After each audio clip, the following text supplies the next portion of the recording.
You made the move. Or maybe you're about to. Or maybe you're still in it, showing up, performing, delivering, while something quiet in the background keeps saying, this is not it. Either way, something has shifted and you can't unknow it. Here's what nobody tells you. The landing strip is a little rocky once you come down from the high of accomplishment. There are moments of real excitement, real clarity, like, yes, this is exactly where I'm supposed to be. And then night comes, and the anxiety rolls in, the what ifs, the what am I actually doing? Not because you made the wrong choice, by the way, but because you're standing in the space between who you were and who you're becoming. Done pretending this is enough, done pushing through, done ignoring the thing that keeps pulling at you. That's exactly where this podcast lives. I'm Laura Dionisio, founder of Lead Intact, and I've been exactly where you are. The corporate success that stopped feeling like success, the leap that was equal parts terrifying and necessary, the messy, non-linear process of building something that actually fits and learning to trust yourself through all of it. This is the pivot point. Real conversations about what's actually happening beneath the surface and what it takes to build a life that feels as good as it looks. Not just the wins, the attempts too.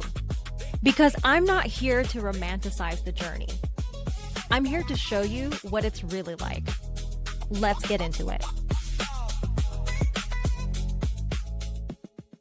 Shelley, welcome. Thank you for being here on the Pivot Point podcast. Like I said, in take one of this recording, this is a year and a half in the making for me. I mean, you may not have realized it, but listeners, the moment I met Shelley, I was just like, who is this vivacious, amazing woman? I must have her on. I must spread her cheer and joy and just oomph to the world in a way that I can. So thank you so much, Shelley, for being here. Well, I'm excited to be here as well. So look forward to the conversation. I have the privilege of actually knowing you, but the listeners do not yet. A CFP professional, author, and speaker, Shelley leads the Houston office of Radiant Partners, LLC, and is the founder of Food and Finance with Shelley, as seen on YouTube, LinkedIn, Instagram, television, and in her book, The Wealth Recipe, a culinary guide to financial power.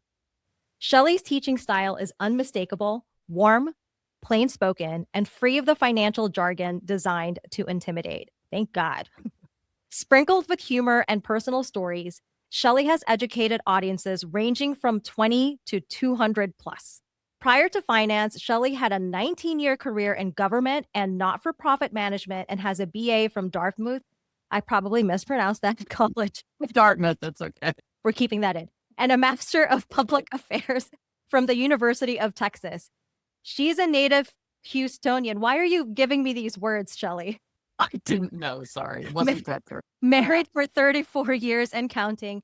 Mother to Leia, Samantha, and Daniel. And new grandmother, Baba, to Elliot. In her downtime, Shelley loves watching crime shows and the Astros on TV, cooking, jigsaw puzzles, and singing in her synagogue. Welcome, Shelley, to the Pivot Point podcast. Thank you. Thank you so much. Amazing, amazing. And I just wanted to share with the listeners why I specifically wanted to have you on the show. I shared it with you before the recording. It was the first time that you heard it. So I'm going to go ahead and read it for the listeners because listeners, I'm telling you, this is going to be a powerful conversation. I knew that a year and a half ago, and I know it now. That's why our earlier recording didn't work. It was like too much greatness in the same. What? It's true. I don't know why you're laughing. Well, I don't know. So why this episode? Most conversations about power and finance lead with numbers, assets under management, revenue, titles, seats at the table. But when I think about what Shelley has built over decades in an industry that has never made it easy for women to lead, I see something else. I have goosebumps again. I see someone who has spent a career defining what power looks like on her own terms in a room that came with its own definition already built in. I want this episode to show you, my listeners, that power isn't something you earn once and then keep. It shifts as you do. Shelley has built serious credibility and reach her way, and I have a feeling that story is still moving. The real question I want to answer for my listener is this. What does Shelley believe about power now that she didn't believe when she started? And what changed her mind? Because that answer is the pivot. So as I say that, I read that to you, Shelley, what comes up for you?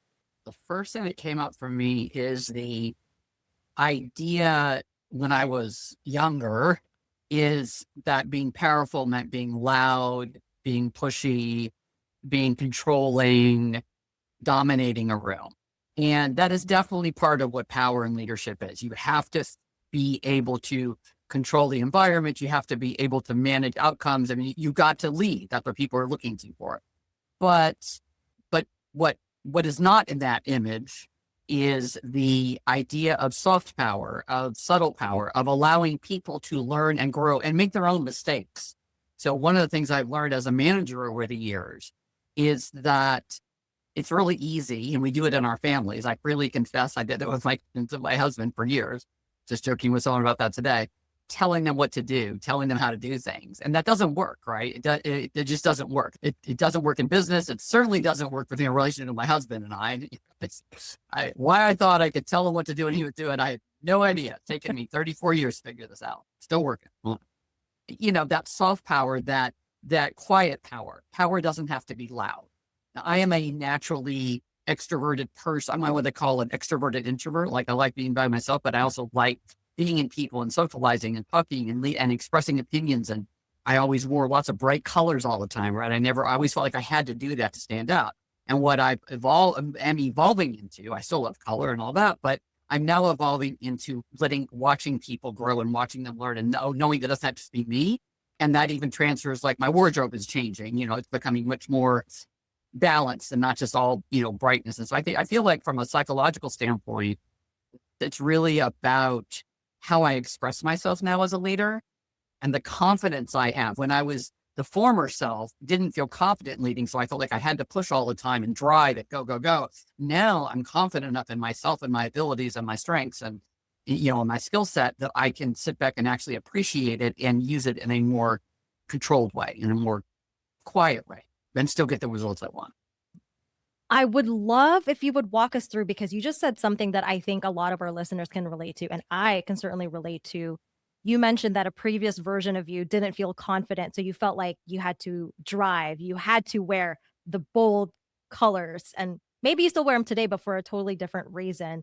Can you share with us kind of like your journey? What was happening in your life at that point when you thought you had to be that way? And then how did you start evolving? Like what led to you being like, oh, power can be soft. There is such a thing as soft power. So I'm thinking back in my 30s, which was a while ago. I was having my children, my 3 kids. By the way, pronouncing my daughter's name right, Leia instead of Leah, was very impressive. Almost nobody ever does that. Very impressed. Except for Houstonian earlier, right? I pronounced the important things correctly. That's right. That's right. The mother of my grandson, he pronounced it right. When I was having my children, 3 and 4.5 years, I had 3 little kids. My husband was traveling quite a bit for work. His work as an engineer. So I was on my own a lot of the time. And there's just never enough time in the day, right? There was never enough time in the day.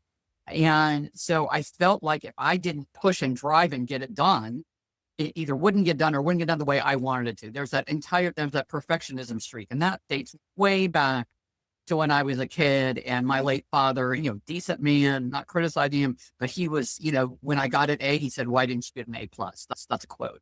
And that was that kind of mentality, always had to be perfect.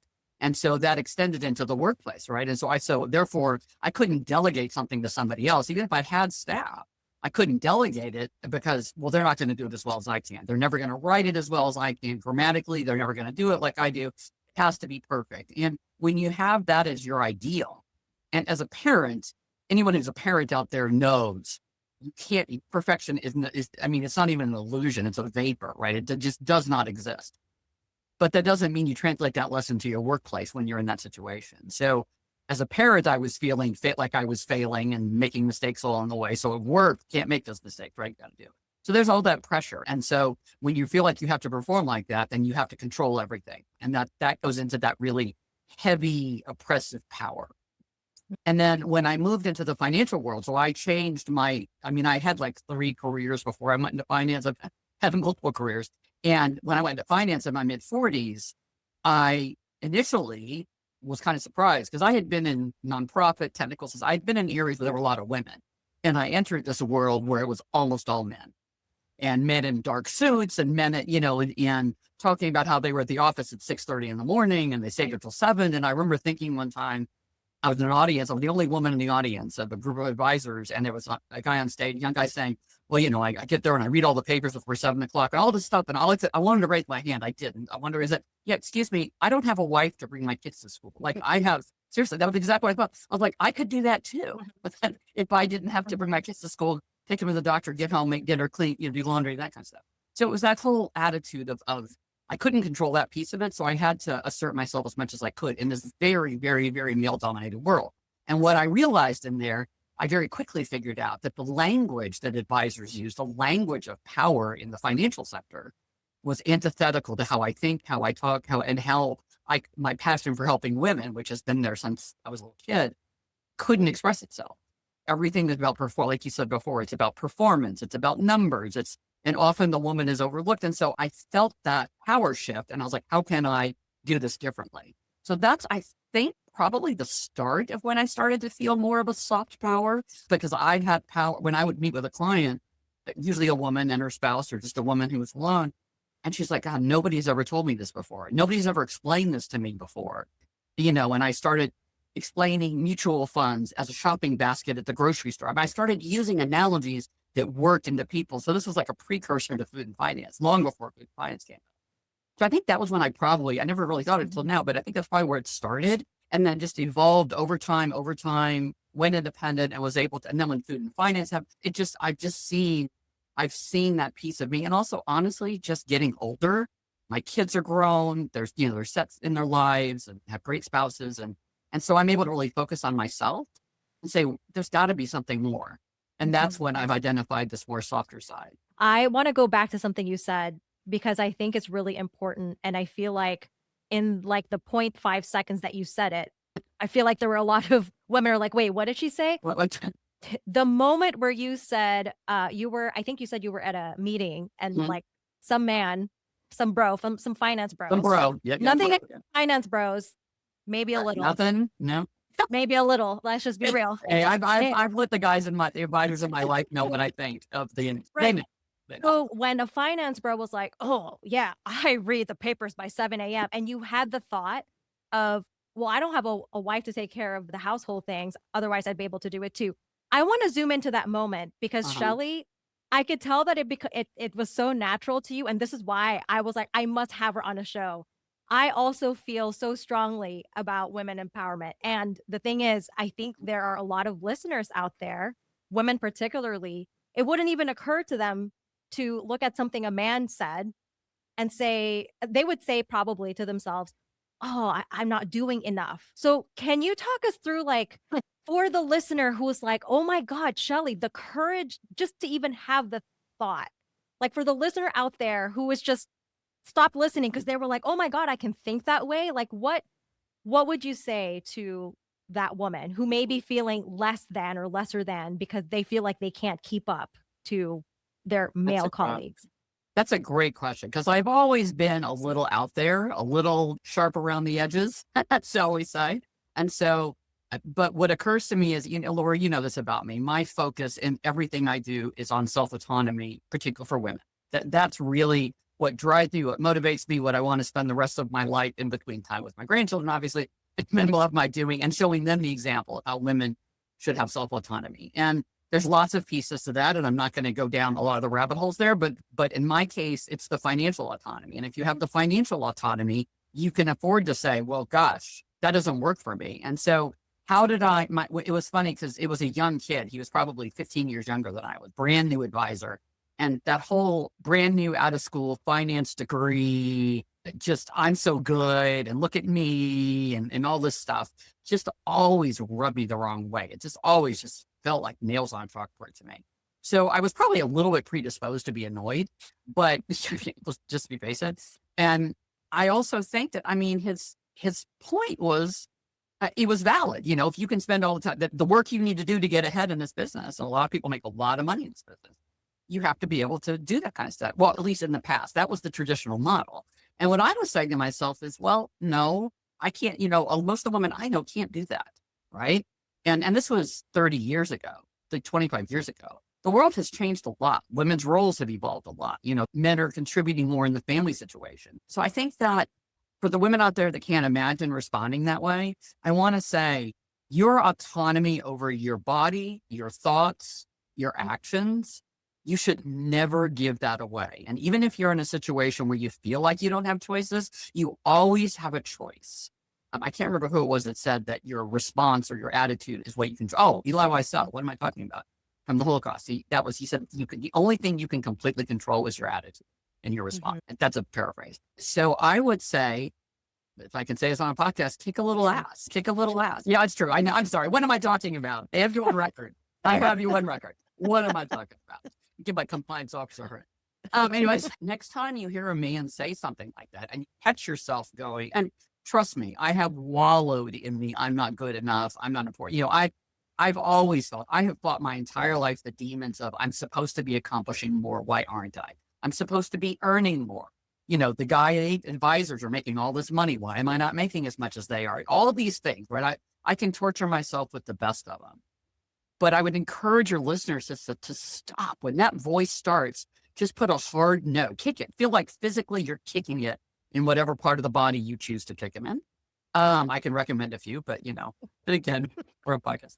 Just imagine yourself physically doing that. Nobody has the right to tell you that. And you don't, and that voice in your head, it doesn't have to be there. You can just say, get the freak out of here. You don't belong anymore. I don't belong. This doesn't belong to me. So I think it's more of a naked power grab on your listeners' parts. Just enough. I just won't tolerate this anymore. And including the most powerful word, which are the ones in our heads. The most powerful critic partner. I will tell you a funny story. I was mentoring a group of women in the energy space, and I was talking to them about this voice in their heads. And I said, there's a tape playing in your head. And this was, again, and I looked at them and they had this blank stare on their face. They didn't know what a cassette tape was. I was like, oh, okay. CD, at that point, CD-ROM. It was so funny. I was like, the tape's in your head, right? So anyway, I say the voices in your head because you never know what technology people are listening. Anyway, yeah, I'm old. I know what a cassette is. Don't worry. That's why I'm laughing. They complete blank stares at me. They had no idea what I was talking about. Yeah. Anyway, it was fun. So did that make sense? Does that answer what I mean? And you know what I'm getting from what you said for the listener out there who's like, I don't know, I don't have Shelley's toughness or her fierceness. One, borrow Shelley's fierceness. Just imagine Shelley. What would Shelley do? Right. She would say, well, I don't have a wife at home that allows me to do, like, what would Shelley say? So one, you can borrow it. Two, the thing that I heard you say is that you acknowledge the truth in what that man said. You said that's true. To get ahead with the traditional way of doing so, you have to push and do these things by 7 a.m. But you didn't accept it as your truth. This is what I want the listeners to hear. You listened. You said, oh, must be nice, in a sarcastic way. And then you said, I acknowledge that that's true for you.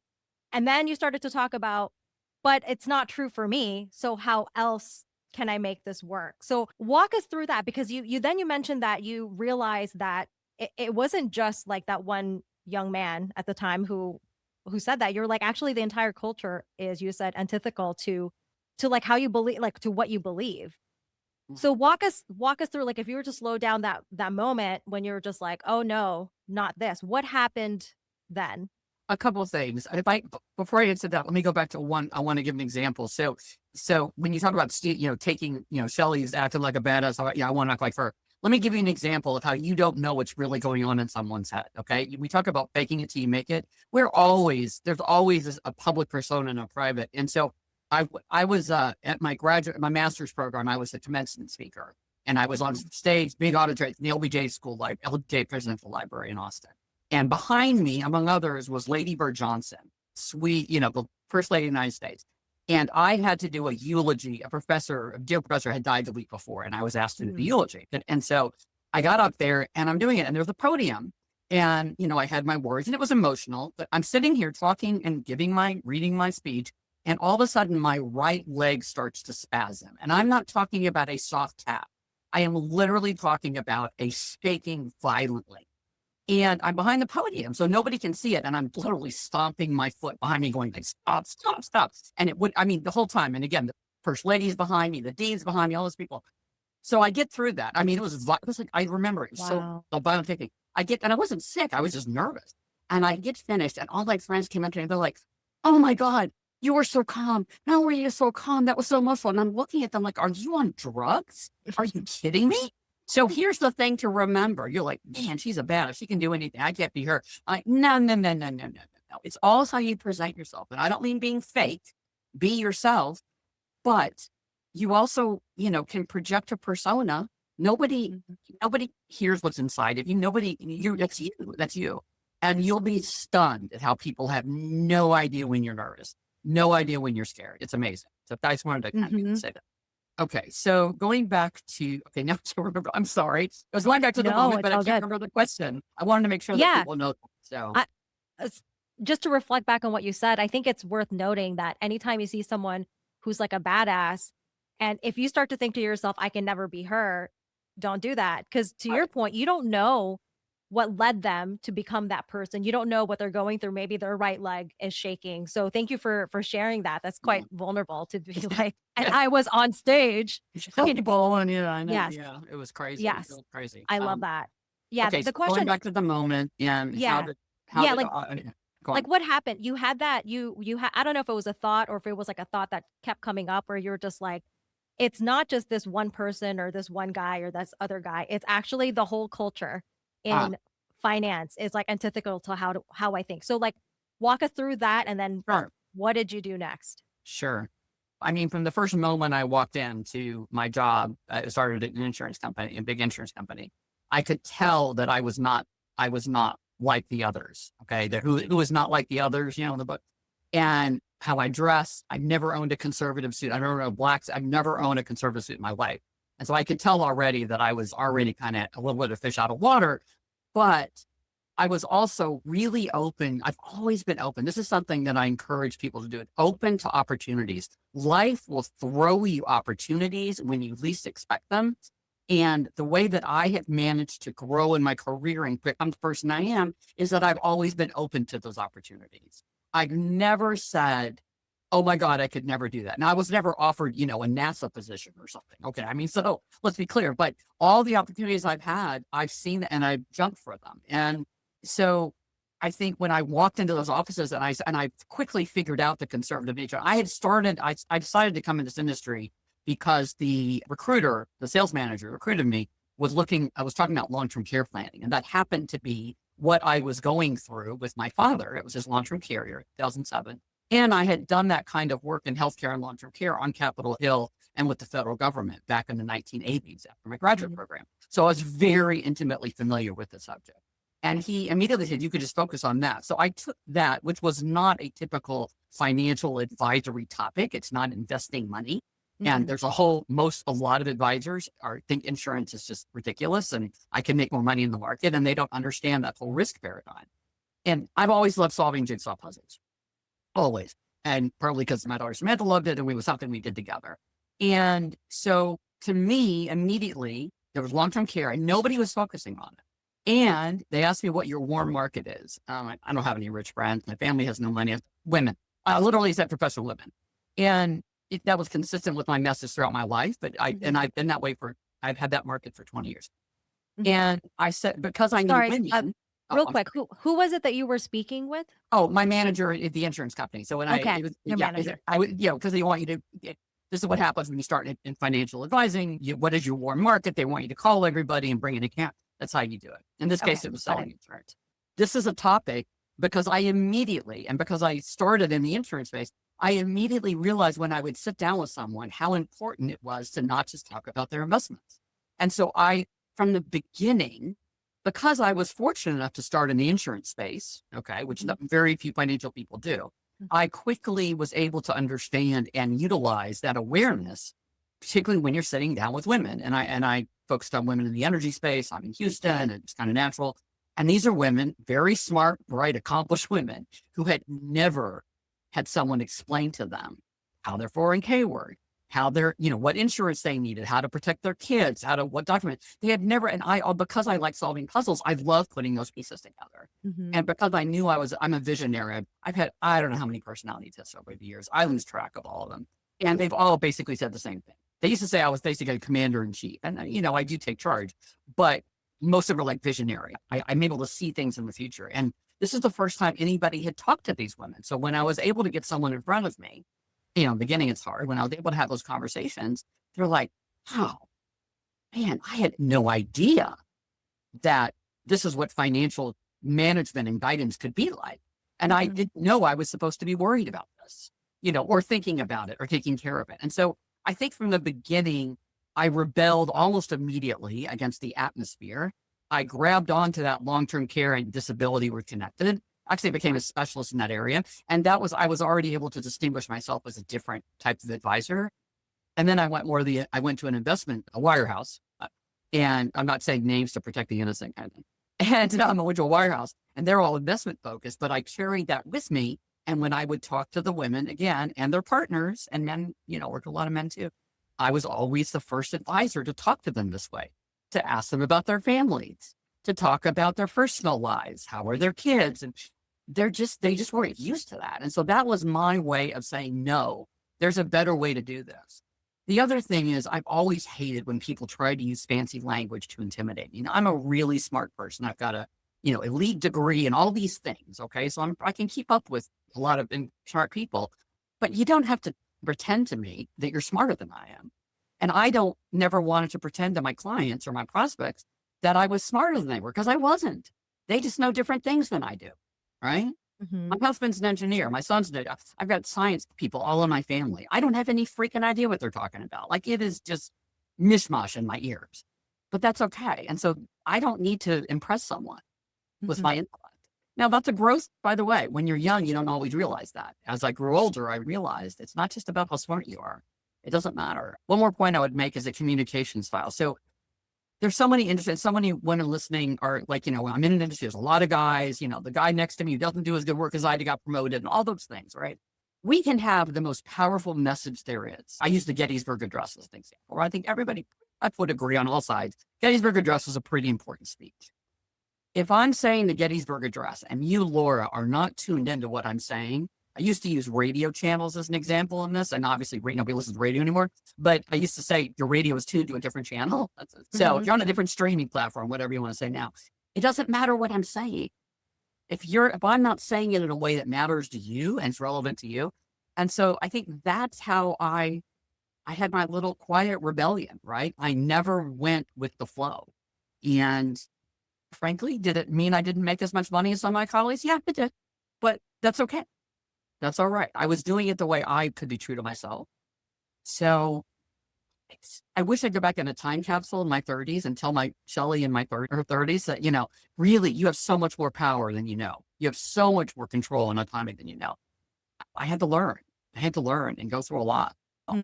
For the listener who is in their 30s, what would you tell them? Who was maybe in a male-dominated field, who feels like they don't belong, who feels like, I don't know, but I'm trying to do the quote unquote smart thing, and they're feeling this conflict. What would you have to say to them? I'd say a couple of things. First of all, remember what I said about perfection. You can't do it perfectly. There's no possibility. Whether you're dealing with kids, whether you're dealing with older parents, whatever it is, you can't do it all right. So don't torture yourself on that. The second thing I would say is that, like I said, I walked into this insurance company and immediately knew I was different. I knew, right? How I looked at life and everything. I would say, look at your environment, whatever work environment you're in, and realize that you have a different lens. You have a different lens because you're a woman. You have a different lens because you're more self-aware. You have a different lens because of the stage you're in life. And look at that lens. I mean, you can't completely turn the world upside down. There's structure and there's process, but look at what's going on around you and figure out, how can I add my own little flair to it? How can I add my own little value add and distinguish myself that way? And, some large companies may or may not recognize that, may or may not reward you for that. And then you have to make decisions, but don't compromise and try to become them. That's the thing. If you're truly into yourself and you want to be who you're supposed to be, who you're meant to be, I should say. And for me, I mean that in a spiritual sense, but it can mean however you want to take it. Don't try to copy them. Don't try to be them, because you can't. To be really blunt, you can't outman them. You just can't, right? You just can't do it, and you shouldn't want to do it. If you're lucky and if you're focused, you're going to find people that are going to appreciate that. Chances are there's someone else in the company. When I moved to the Wire House and I'm surrounded by investing people, the word insurance was almost a dirty word. Like nobody would talk about it. And I'm like, but you got to do both, right? And I asked my manager one day, I said, why did you hire me? I did really just flat out. He goes, Shelley, I can teach you money. I can't teach you people. And I would wager that your listeners out there, honestly, because they're women and we have a higher emotional IQ, you know people better. So leverage that skill, right? And don't get mired in the finance or whatever technical stuff is around. So anyway, does that answer your question? Love that. And I do want to acknowledge, I do have men who are listeners. So of course, no, of course. And I'm not man, but I swear, I love a husband. I have a son I adore. I now have a grandson who I worship.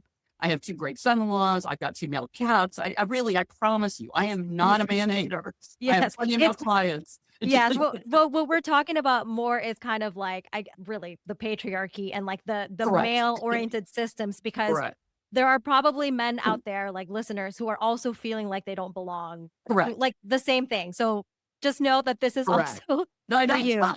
This is also for you. I am not a man-hater. I'll go through the litany of all the men in my life.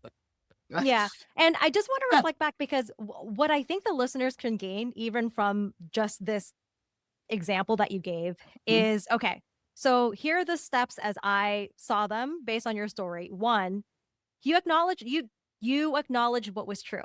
One of these things is not like the other, and that is me. Yes. And that's okay. And you didn't, it's not, listener, it's not like she suddenly was like, oh no, what do I do? How do I fit myself in a box? You just acknowledged it. And then from there, you started from the heart. You didn't do what was quote unquote the good thing or the smart thing or, that kind of thing. And instead you asked yourself, okay, because step 1, I already acknowledged that I'm different. How do I value add? I'm not going to compromise who I am, and I'm not going to force myself on this culture here.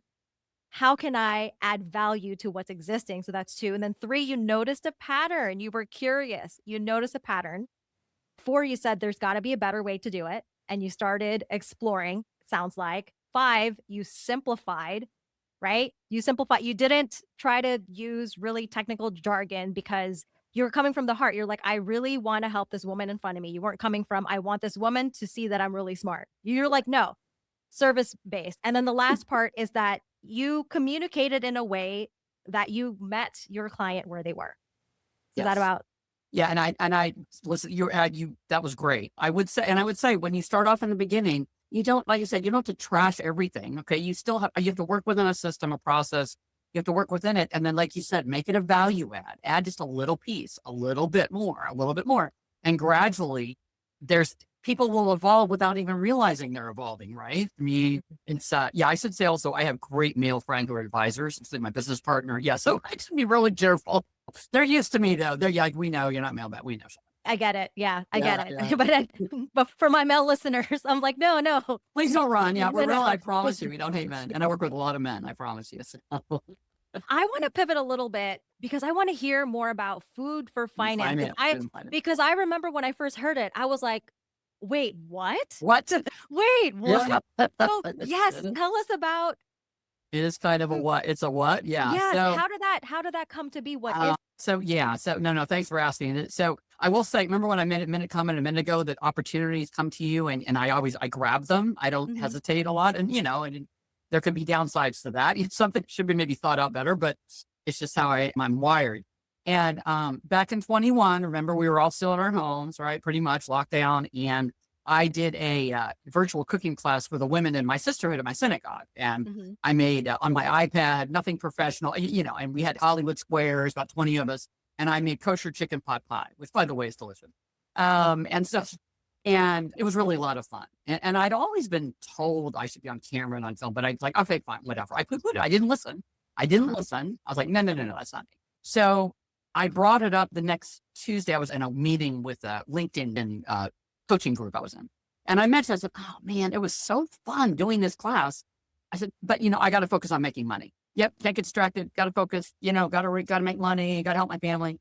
And the woman who runs it, Bryn Tillman, said, food and finance. It just came out of her mouth, out of nowhere. And I was like, well, that's genius.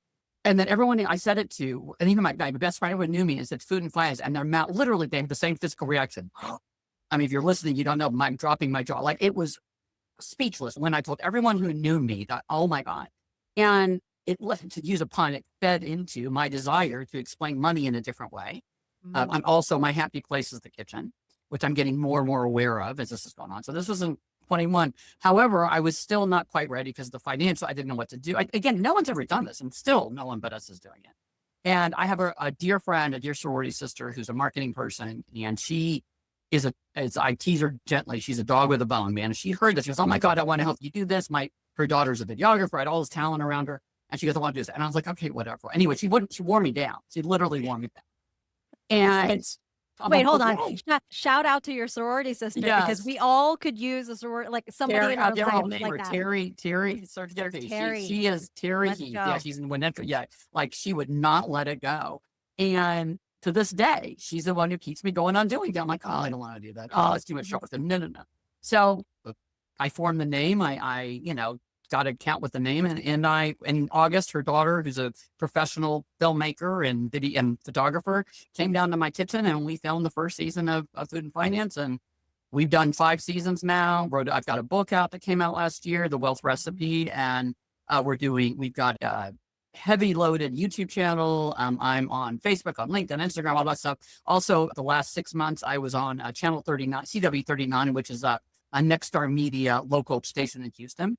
And we did 6 months of Food and Finance episodes during their H-Town Live, which is kind of like their social fun, and every Monday was Food and Finance Monday. And so so we're on TV and we're just, we're starting to really, we're trademarking it. And what's funny about 2 things. First of all, nobody has any idea when I say Food and Finance. The same blank stare, and I get it, because literally nobody in the world's ever done it. And unless they're not on online. That's why I always give that caveat. There may be some random person in some distant place, but if they're online, they've never come up with it.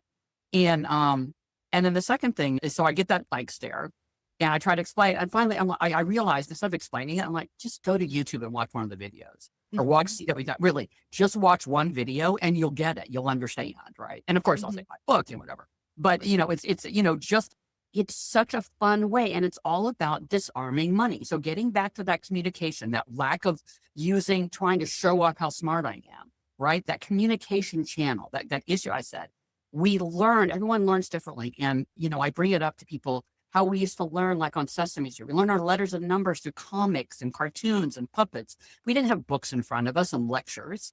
We learned it doing something fun. Well, food, Lord help us, is like dominates everything. Everybody loves food. They love to eat, right? And the kitchen shows do great, and the cooking shows and all those things, people love to hear about it, love to watch it. And so when I compare, one of my favorites was I did a live session for a local corporation for their employee group, and I did it on the different types of investments. And I went from the least aggressive, which is like cash and mutual funds, all the way up to crypto, and that whole 10 different types of investments. And then I had a plate with all different kinds of peppers, from bell peppers to ghost pepper and everything in between. And you're like, oh my God. So they may not remember exactly what I said about crypto or about anything else, but they're kind of like, oh yeah, there's different levels of spiciness, right? It just disarms. Food is fun. And it's about making money fun. And when money is fun, it's not threatening, it's not intimidating, and you open your mind to learn about it. And going back to that self-autonomy message that I've been preaching all the time, you cannot have self-autonomy unless you have financial autonomy. You have to have personal financial autonomy. And as someone who didn't, and who delegated it to all kinds of people, my husband, my father, all the people, I did it that way until my mid-30s, until I started getting smart about it, or smarter about it. So I know what it's like to make financial mistakes, to make the wrong decisions. I know what it's like. You just have to have financial power over yourself. You can't control anything else in your life unless you have financial power. And so that's how Food and Finance. So we're just taking on. We're doing speaking, and I'm doing a program in Houston called Fork and Fem, where they patronize women-owned businesses, and I'm doing. It's just like it's opened up because it's so new and different, even though it's 5 years old. it's to everyone who sees it, it's new and different. And so, it's really fun. I had a kid on the airplane coming back from a business trip the other day. He's like, "Oh, are you famous? You're a famous person." I'm not kidding you. I'm not kidding you. 10-year-old kid. And he's telling people, and I go to the restroom. After I got off the plane, I go to the restroom, and there was a woman next to me washing her hands. And she goes, "Excuse me, can I ask you something embarrassing?" I said, "What?" She goes, "Why are you famous?" And told us you're famous. It was great. It was great. So it's fun. I get to do something completely unique that no one else is doing. And I get to open people's minds to find men and women to learning about money and not being frightened about it. I love it so much. And for the listener who was like, I'm intrigued, I must watch it. Don't worry. I'm going to put all this in the show notes. They're like, okay, but where do I watch it? Where do I find it? And one last question on food and finance. Sure. Why? I mean, okay, so you talked about like how it came to be and food is fun for you, et cetera. And it makes it, let's see, it disarms money and it makes it simple and fun, right? And memorable. And memorable. You can remember it. I mean, men and women, but really particularly women, right? Let's just be honest statistically. So for the listener out there who's just like, what's wrong with me just letting somebody do it? Why is it important to be financially autonomous? I'll give you a perfect example. I have a prospect couple. They were referred by a really good client, married couple, and they came in, and he's always done everything about money, and she knew nothing about the money. And she raised four kids. I'm not criticizing that at all, but I said, what if something happens to him? What do you do? And she looked at me with this blank stare, and I flashed back to my mom. So my dad was a CPA and attorney. My mother was an attorney, educated, smart people. And my father was very traditional, a New Englander, and he never helped my mother understand money. And nor did she push, by the way. She never wanted to understand money. So when he died, she was lost. And luckily, I was around. I just started in finance, actually. And he, and my brother, who's a CPA, an MBA, came in. She didn't even know how to balance a checkbook. She didn't know anything. No woman, we live longer. No woman should be like that. My mother was fortunate. She had people around her. What if she didn't? There were scam artists come out the window. So that client reminded me of my mother's situation. And women, why? Because we need to. What if something happens? Even if you're married, I'm happily married, right? But if something happens to my husband, I know where all our money is. I'm the advisor. So if you don't, you are living yourself at the mercy.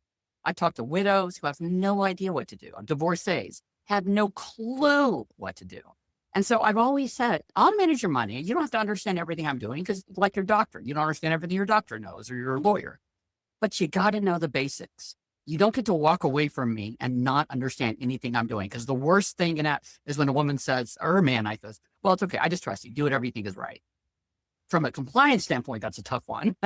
But it's also from a personal and moral standpoint. What if I'm not around? Mm-hmm. What do they do? Right? Just to be purely blunt about it, they need to understand the basics. So I'm very committed. That's why I like educating young people. I've gone to high schools. I'm really trying to make sure that kids start off as adults knowing about the basics of money, and don't lose the decade and a half that I did.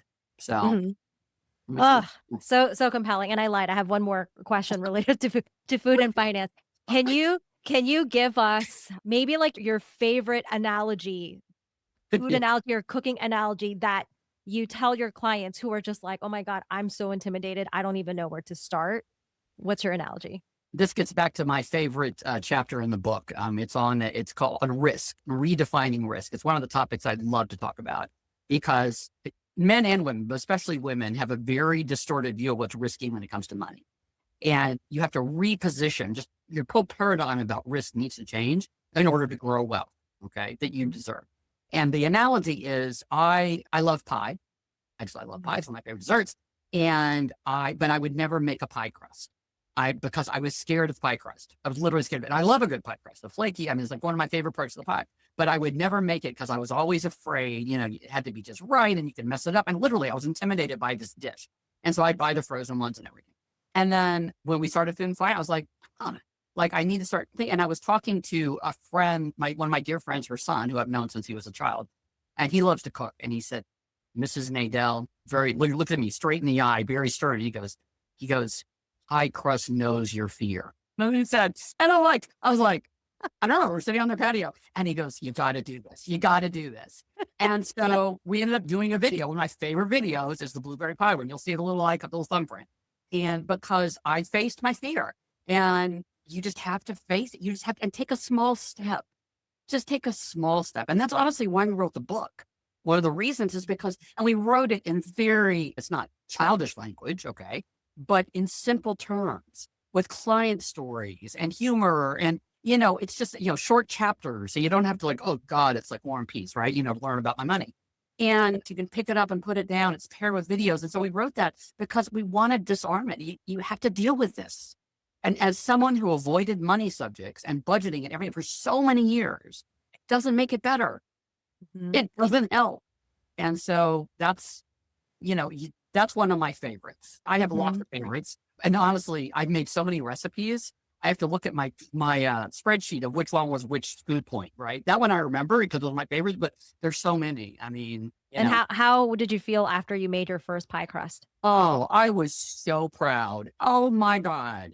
Did it look perfect? No. Did it look appetizing? Absolutely. Was it amazing? And yet here's a behind the scenes secret. When you're doing any kind of food show, right? And you got to take that bite. The first thing you got is something I didn't learn early on, which don't take a big bite. I'm like, oh, I eat a big bite. I'm hungry, right? No. Yeah. And then you're like, try it. I learned little by little. They take small bites, right? And so I took a bite and you go, oh, you're always making, you're always acting like, so I'm doing that. I did not have to, my food's pretty good. I'm a pretty good cook and getting better and better. My brother acknowledges that. That's a big thing for my brother. But I didn't have to. That first bite was just, oh my God, I did this. And it sounds like something really silly, but it's the same thing as a woman having a whole bunch of cash or her 401k, which could be her biggest asset, having no idea what to invest in. Picked the target date fund, walked away. Do you have any idea how expensive those are and how badly they perform most of the time? Do you have any? No. You have to look at that stuff. And I'm saying that as someone who didn't do it for a long time. So I freely admit this is a journey and you don't have to be perfect at it. You don't have to conquer. In fact, if you try, you'll probably fail doing that. Take it a little bite at a time, to use a food analogy, little bites at a time. And it was a great feeling. Oh my God. It was such a good feeling. Yeah. Yeah. It was really I love it. I love it. So listeners, choose your pie crust. Yeah, that's right. Your pie crust. Choose your pie crust. And for those who are listening, they're like, oh crap, that's me. I picked a Target fund. Actually, listener, that really is me. Sorry. I picked a Target fund and I just kind of set it and ignore it. So for listeners who were like, okay, I must talk to Shelley because I want to work on my pie crust and I don't want to do it alone. How can they maybe an actual pie crust too while they're at it? Yeah. How can they get a hold of you? So it's pretty simple. So it's you can just Google Shelley Nadel. There's nothing too racy there. I'm pretty She's famous. Yeah, I'm famous. I know. Famous. That was yeah. You have to do it the whisper, the conspiratorial whisper. It's so funny. 10-year-old was like my fan. So it's Shelley. That's and Nadel, Nadel, not Al. As I tell people, I'm not married to a retired tennis star. It's anyway. And we have foodshelley.com. So you can just look up food and finance. If you do food and finance, you're going to get food and finance high school, which is of no connection to teaching people to be chefs. I figured that out finally. But if you put food and finance in Shelley, you'll get it. I'm on LinkedIn, been there for a long time. Would love to connect with you. Reach out. Let me know where you heard it. Let me know you heard me on Laura D, and I will definitely connect. And we do a lot of posting there, a lot of the videos and that kind of stuff, a lot of information. I'm on Facebook. Don't do a lot on Facebook, but now we're on Instagram, and it's Shelley.Nadel on Instagram. Anyway.